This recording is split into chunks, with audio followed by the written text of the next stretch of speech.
Hello, everybody. At the very outset, I would like to thank the organizers of this event, Adrito Ardhrobhumi, our cherished wetlands, for making me a part of this.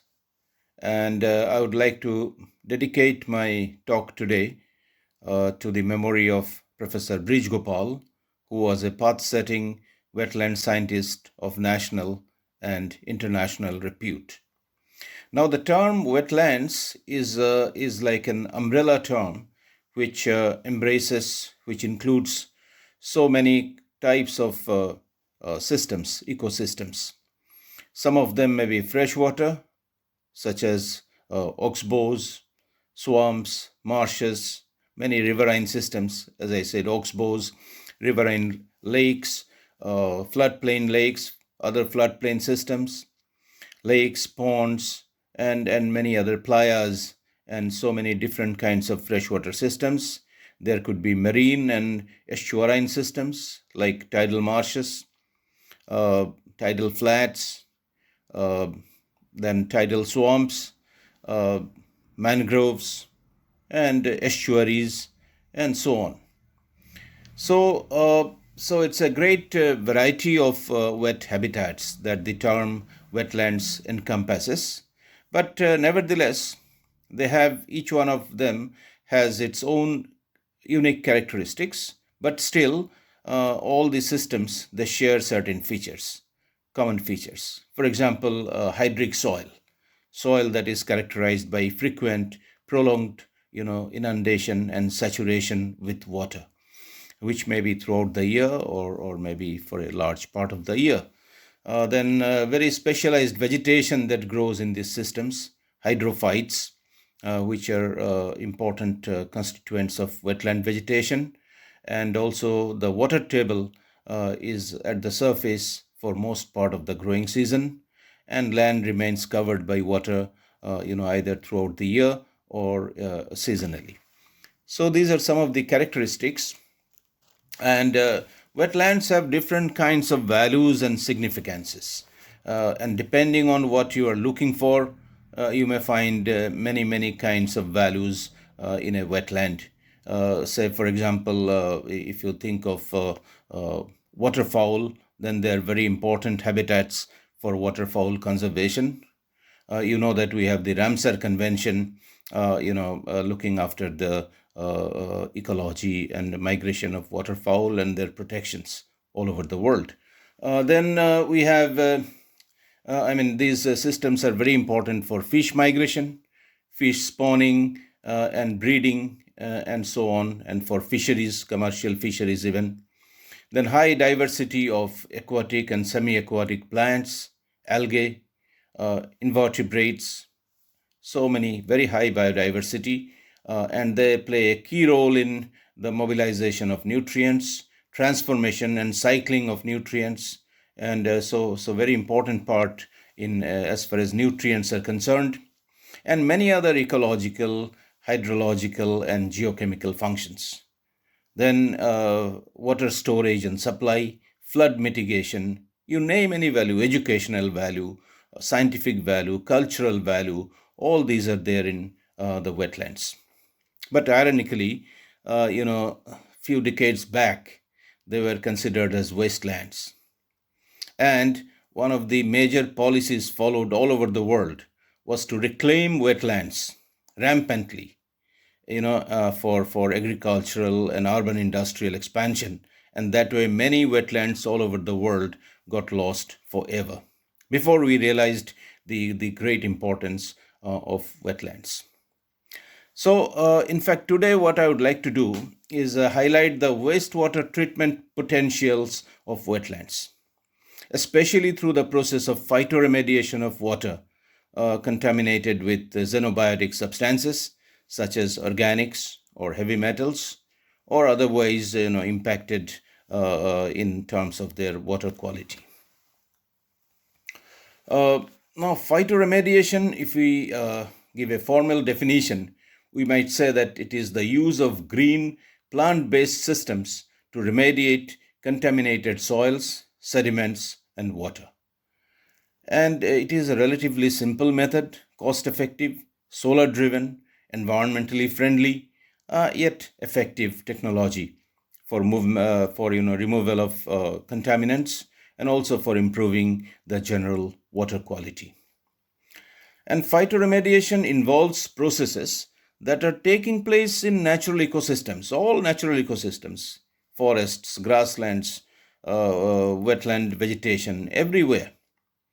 But what we can do is we can intelligently explore, guide, or manipulate these processes to our own advantage and for improving our general environmental conditions. And today we'll be discussing mainly with the phytoremediation processes that take place in wetlands. And this takes us to the multitude of functions that the wetland plants have. And these include actually, for example, offering mechanical resistance to flow, and thereby, they facilitate the settling of suspended solids by increasing their residence time. Then they provide shade, food, and habitat for invertebrates, fish, and other fauna, improving percolation of water through the soil.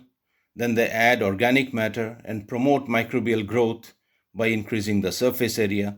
And this is a very important function because the microplant consortium, they're instrumental in providing bioremediation properties. And also these plants, they transport oxygen to the sediments and whereby the metals get oxidized. So this is another very important function. Anyway, coming to phytoremediation, actually it's one term which encompasses several mechanisms. I'm not going into all the details, but basically this could be, say, phytosequestration, whereby the contaminants are taken up and sequestered, isolated in the plant's body, maybe in the vacuoles, maybe in some specialized areas. Then there could be phytodegradation or phytotransformation, whereby the contaminants which are taken up are transformed or broken down or mineralized or mobilized by the plant. And this is actually brought about by very complex and diverse, very rich enzymatic reactions. Many enzymes are involved. Glutathione system of enzymes, cytochrome, peroxidases, phosphatases, catalases. So many are involved in this process. And also here, a lot of synergy is coming from symbiotic bacteria and other microbes. Then we have phytovolatilization, whereby the organics particularly, and also among the heavy metals, mercury, these are taken up and then volatilized through the aerial parts such as leaf. And we have phytostabilization. This is rather a management kind of approach by the plant, whereby the contaminants are immobilized in the soil, so they don't move around, and thereby they are stabilized. So these can be used in dumping sites, etc. Now, these processes can also take place very much in the terrestrial plants, but in aquatic plants, in the wetland plants, two processes are very important. One is phytoextraction and the other is rhizofiltration. So one is the extraction of contaminants by the root, and then they might be locked up in the root or maybe transferred to the aerial parts, to the stem and other leaf and so on. And the rhizofiltration is whereby plant roots, they absorb, concentrate or precipitate these hazardous contaminants. So these two are very effective mechanisms in wastewater treatment, which the plants utilize, and we can explore these, utilize these abilities in order to treat wastewater in a cost-effective manner.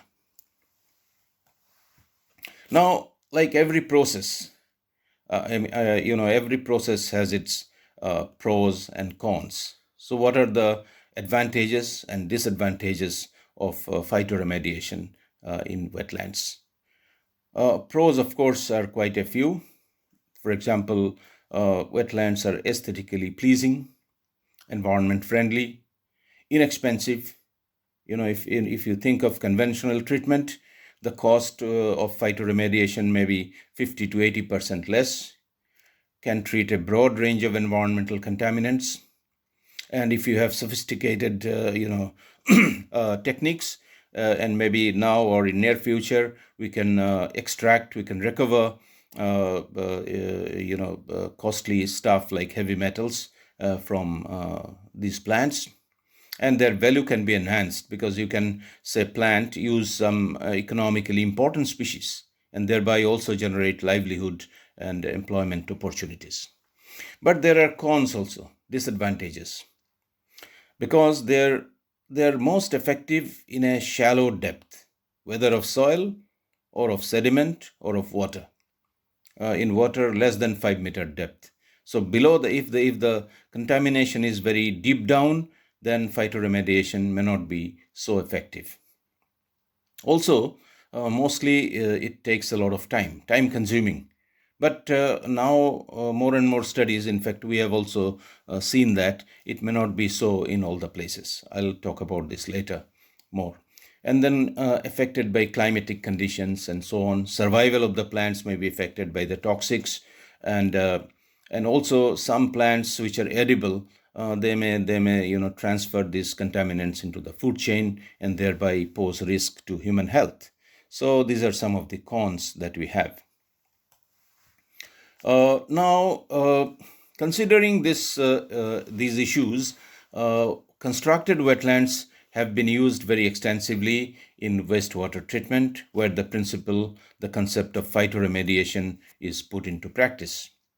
And we can actually mimic some of the natural wetlands and to produce, to construct wetlands of different sizes and shapes, and then use them for wastewater treatment. So actually, if you look at the history of their use, it goes back to the 1950s. Actually, a German scientist, Käthe Seidel, in Max Planck Institute of Plön, she started this, and some of the full-scale wetlands were being used in the Netherlands in 1960s and in different parts of the Europe by 1980s. In North America also, it began in the 1960s, 70s, and are being used to treat municipal wastewaters and many other kinds of even industrial wastewater. And different types of wastewater could be treated by these wetlands through the process of phytoremediation: dairy and animal wastes, agricultural wastes, stormwater, acid mine drainage, metallurgical drainage, metal ores mine drainage, different industrial wastes like paper and pulp, all that. And in India also now in many places this phytoremediation using constructed wetlands is being used. In Hyderabad, in Delhi, in Hauz Khas area, and in many other places. And the thing is that the question one may ask here is that, can we use natural wetlands for wastewater treatment, or should we go for constructed wetlands, artificial wetlands, that is? Now here I would like to say that natural wetlands are they can perform very well, but then they are already under threat from various anthropogenic activities. And also, because of the uneven heterogeneous contour of the bottom and the landform, water flow is somewhat, kind of not uniform. And whereas in constructed wetlands, it's a level and homogeneous kind of substrate, and therefore water flow is uniform, and thereby, the wastewater treatment can be facilitated by human design. And secondly, the natural wetlands contain a diversity of plant and animal species, and by taking wastewater into them, you may put these some of the sensitive forms at risk. Whereas in constructed wetlands, you are choosing certain species which are tolerant and which can perform the phytoremediation in an effective manner. So that way, constructed wetlands have some advantages. Also, you can have them in your desired scale, desired size, depending on the requirement that one has. Now, if we think of types of constructed wetlands, we have two major types of constructed wetlands. One is surface flow, that is just like a natural system, whereas the other is subsurface flow, where the flow is being led below the surface. And in surface flow wetlands, they're more natural, less sophisticated. You can even convert some of the smaller wetlands in a certain area and divert your waste there, and maybe plant some selected plants there, and then try to have your waste purification function. And there could be open water surface flow wetlands, or with some soil at the bottom, or there could be even hydroponic system where there is no soil at the bottom, simply water. But the thing is that these surface flow wetlands often have problems of mosquitoes and other disease-causing vectors, and also sometimes smell, etc., may cause some public nuisance or public inconvenience. Opposed to them, we have the subsurface flow wetlands, where the flow is not seen at all. Actually, I have shown some slides which you can see. And there also we have two types again. One is horizontal flow wetlands, and the other is vertical subsurface flow wetlands. And in one case, the flow is in a horizontal manner, as shown in the slide, and in the other case, the influent water is entering from the top, whereas the effluent water, treated water, is collected at the bottom. So these are the two major types of subsurface flow wetlands. And they have actually, the subsurface flow wetlands have been found to have very high removal efficiency. As you can see that phosphorus removal is to the tune of about 70 to 80%, ammonium to 95%. Total nitrogen, of course, is not so much, but then maybe 25 to 40% can be achieved. Organic matter. Then removal in this surface flow is much less, but also they are also good enough, as you can see in the slide. And there could be various, as I've shown here, there could be various scales, various sizes of these wetlands which can be used. And now the question is the role of plants. Now here we have also done some study using some plants which are commonly found in India. One of them is Ipomia aquatica, which is a very common food plant, vegetable cultivated throughout Asia, particularly East and Southeast Asia and South Asia, or also collected from the wild, and it also has some medicinal properties. Now, we also found that it is having a very high ability of removing heavy metals from wastewater. Here are two papers which I have shown, showing the ability of this plant to remove copper as well as lead from wastewater. And what happens is, we use both Ipomia aquatica and this Alternanthera phylloxeroides, which is actually a weed invasive plant.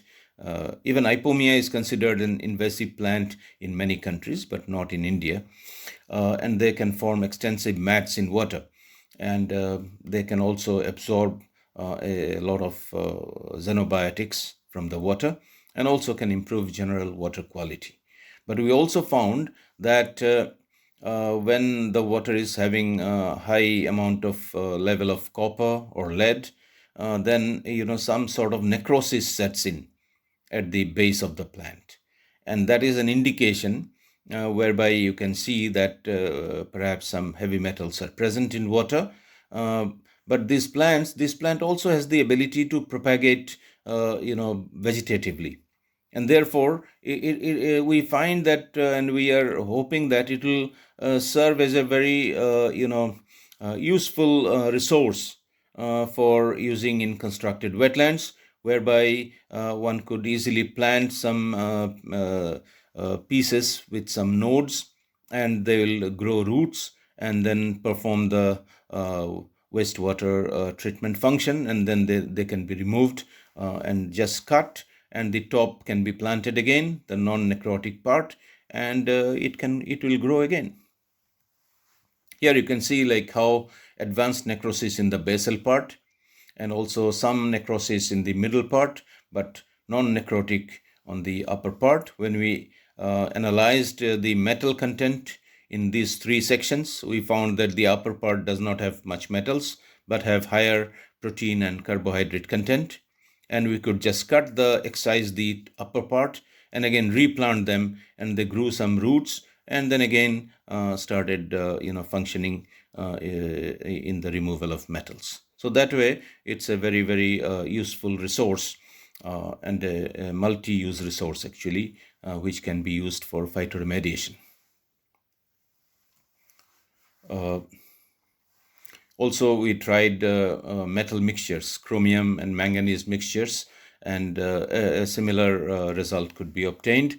But of course, chromium did not have any necrotic effect on these plants. Here we also studied the removal efficiency in two kinds of systems. One was a smaller microcosm model of a wetland, the other mesocosm model of wetland. And the mesocosm, where some gravels were being used as the substrate, could function in a very efficient manner. As you can see, both chromium and manganese could be removed more than 90% from water.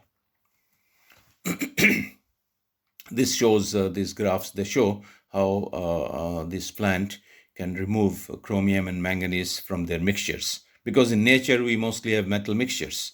So of course much more complex mixtures are there, but then we tried a two metal mixture to see whether the plant can function well under such situations also. And so this way I think many plants can be screened which are indigenously available, and then we could have very efficient and cost-effective phytoremediation systems for improving water quality.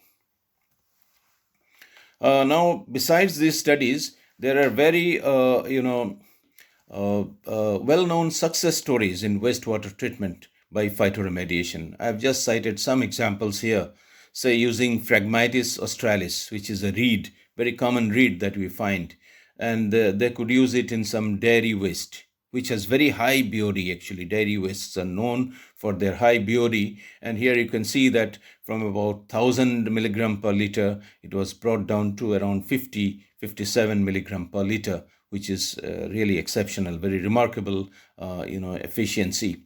And subsurface constructed wetlands with this Phragmites australis was extensively studied in the Czech Republic, and various size ranges have been tried. Very large systems, 4,500 square meter, also small systems like 18 square meter. And they had about 88% reduction in BOD and 84% in suspended solids. So these two are very important, contaminants, very important, degraders of water quality, and improving them could be a great achievement. Also, similar results with other plants like Typha latifolia, Salix, then Cyperus papyrus, then a lot of these lemna species. These are very, very efficient. And also olive mill wastewater, etc. And many textile dye effluent, all these have been tried, and very important results have been obtained, very encouraging results have been obtained throughout the world. And this actually shows a very large scale application of phytoremediation. This is in Spain, in near Valencia, a site which I had the opportunity to visit. And what happens is the wastewater from the city of Valencia is led into a Ramsar site, a very important lagoon in this Mediterranean area, which is known as Lagoon La Albufera. And its water quality was really getting degraded. So what they did, it is an EU project, a European Union project, where some rice fields were converted to constructed wetlands, 3 of them, Tancad de la Pipa, Tancad de la Milia, and another. And the entire wastewater is first led through these 3 constructed wetlands, And after some treatment, natural treatment there by phytoremediation, then the effluent water is led into this lagoon La Albufera to improve its water quality. So here these pictures show the 3 or 4 systems which are being used. And here you can see a closer view. And even these constructed wetlands, they are attracting a lot of migratory birds, as you can see in one of the pictures. And on the other side, we see the lagoon, whose water quality has improved to quite a reasonable extent. And actually, even a visual comparison you can have here: the influent turbid water and the effluent water when it is coming out from the constructed wetland. So the TSS, suspended solid reduction, is very remarkable. And also we can see here in the graph, in the histogram, that we have reduction of suspended solids, chemical oxygen demand, nitrogen, total phosphorus. For all these, there is a lot of improvement in water quality. And this is being achieved at a very cost-effective manner. Had they installed some kind of sophisticated system, treatment system, the cost would have been much, much more. And another very, very ambitious and very innovative project using phytoremediation was done in UK. And these people are so innovative that they've used a very invasive species, highly invasive species, especially in UK, it is highly invasive, and that is our water hyacinth. But they took care not to allow water hyacinth to enter the natural system. And so they first had some bench scale study, as you can see in one of the pictures. And also they had a containment pond where they grew water hyacinth. And they had some in situ treatment ponds and also bank side treatment system, whereby the water was diverted through these systems. And then again, after getting treated by water hyacinth through screens and effective filters so that no propagules can escape, they took out the water and led into the river again. And there was considerable improvement in water quality in that river, which was contaminated by urban waste, metal mine waste, and so on. And then also another aspect we tried to study, because we know that water crisis, water scarcity is a very important problem confronting mankind all over the world. And also in India, we know that many parts of India are already water scarce. And we are moving more and more towards water scarcity. Maybe in northeastern region, we don't feel that because we have excess water. But in many parts of the world, many parts of India, say Sabarmati Basin in Gujarat and many other river basins, the per capita water availability is much less, only about 300 to 500 cubic meter. So that is something very alarming. And so we thought that, in fact, it is being conceptualized that we could purify, you could treat the gray water. Gray water means water which is not going into the septic tank, not toilet water, but say water from basins, wash basins, showers, even kitchen, or even in our laboratory we are using a lot of water which may not be highly contaminated in all the cases, at least no pathogenic contamination or very limited pathogenic contamination. So this gray water, if it can be purified and recycled, say used for gardening or used for toilet flushing, or actually another sector where a lot of good groundwater is getting wasted, that is this construction business, making of buildings, construction of buildings, etc., where for mixing in cement and all that, a lot of good water is spoiled. So if we have grey water of reasonably high quality, then we could use this in all these kind of activities and save precious water. And so we tried laboratory grey water. From our own laboratory, we treated with some aquatic macrophytes. These papers have been presented in some international conferences. And as you can see here, there is a good reduction, in some cases up to 60, 70 or 80% for chloride, phosphate, sodium, nitrate, sulfate, potassium from the wastewater, from the laboratory grey water. We also tried domestic grey water treatment from one tea garden in our locality. And here also we saw that physicochemical variables, a lot of reduction was achieved in some of these nitrates, phosphate, hardness, etc., and a good moderation of pH, also reduction of electrical conductivity. And here we used a mesocosm-like system where we had a gravel base, and we had two plants, Phragmites australis and Phragmites carca, two reeds, and they performed fairly well. Also, they could remove a lot of heavy metals from the domestic wastewater that was being generated in the tea garden. As you can see here, for some of the metals, the efficiency is pretty high.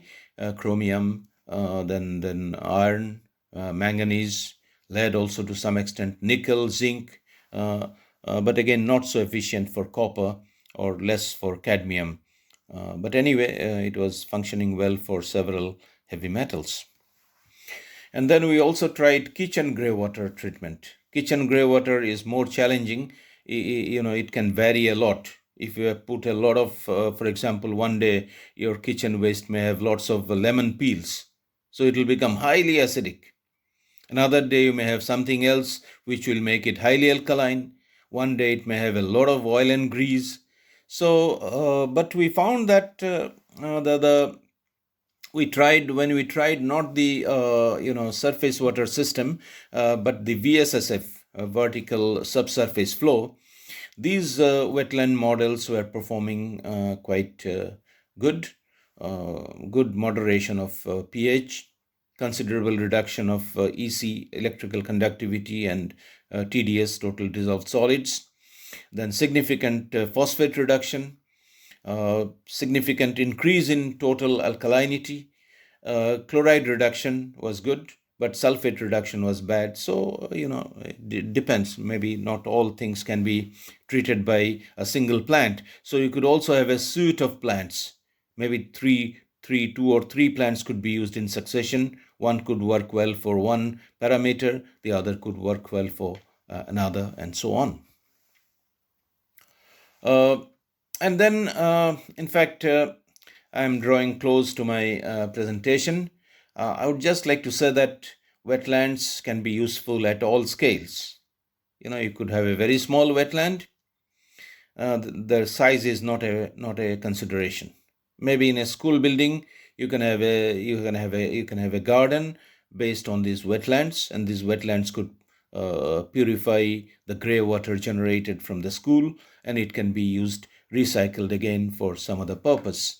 And in many areas, actually, these sort of innovative constructed wetlands are being used in multi-storied buildings, in schools, in other educational institutions, in defense camps, and all these places where a lot of people live together and generate a lot of grey water. But also, if you want in your own house, you could install a very small sized one, whereby you could have a VSSF based on any of the tanks or small containers, and could easily treat the grey water that you are generating, and then use it back for toilet flushing or gardening or such other activities. And also, if you are using wetlands like this, the grey water, if it is being purified, then we are also saving our natural systems, our rivers, our ponds, our lakes from getting polluted, because you are actually diverting a lot of wastewater and again staggering its residence time, increasing its residence time in circulation, and thereby reduce the rate of pollution. So I would say that we can befriend a wetland. We can adopt a wetland, maybe at the institutional level, maybe at many other levels. And because, in our culture, we think that even nature could be our friends. We have a very great tradition we had our Emperor Ashoka, who long back actually had instituted a lot of measures for welfare of animals and plants along with human beings. So we believe in that system. We believe in living with everybody, and wetlands are definitely not wastelands. They are our treasures. So rightly, the event has been named Adrito Ardhrubhumi. That is, a land which is wet is also a friend of ours. So please befriend a wetland, and we hope that more and more, as more and more years go by, we'll have more and more use of wetlands in different ways, and we'll be able to save our wetlands and save the rich biodiversity that they contain, and also use their properties like phytoremediation to improve the general environmental quality, water quality around us. Uh, Thank you so much for your kind attention.